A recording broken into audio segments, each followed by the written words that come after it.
Asalaamu calaykum waraxmatullaahi tacaala wabarakaatu. Kulanti wacan oo wanaagsan daawada meel walba aad naga daawanayso. Kusoo dhaawo sheekadii waa suga iyo warsame socdaalkii 30 maalmood qaybteedii koowaad.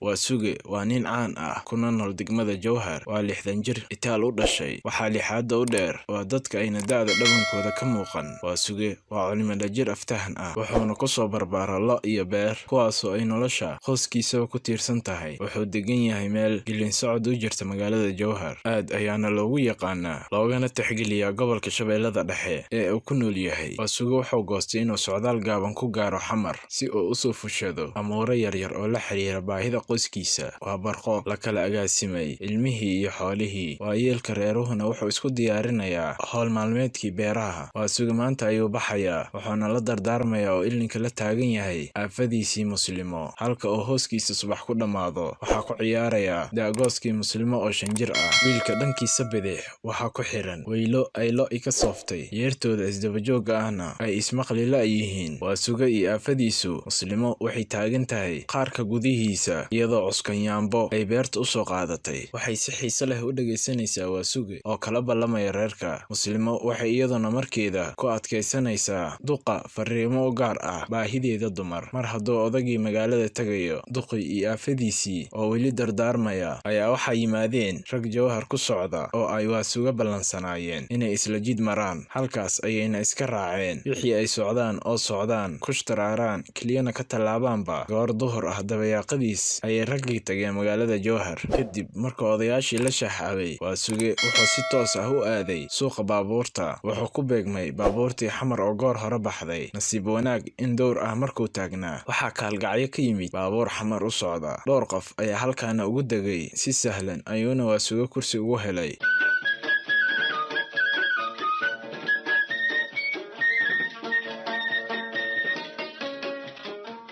isla baabuurka oo waa suge soo raacay waxaa la socday nin caan ah oo la yiraahdo Warsame Hawl, kana mid ah xoolo dhaqatada gobolka Mudug. Warsame wuxuu asagana u soo danaystay isla magaalada Xamar. waa suge iyo Warsame maqaadiir eeba ayaa ku kulmisay baabuur gudihii. waa laba oday oo kala daran xagga aqoonta, dhaqanka dadkooda iyo waayo aragnimadooda kale intaba. wuxuu mid walba rumaysan yahay inuusan koonkaba ku noolayn ruux ugu aqoon badan suugaanta Soomaalida wax kala yeelkoode.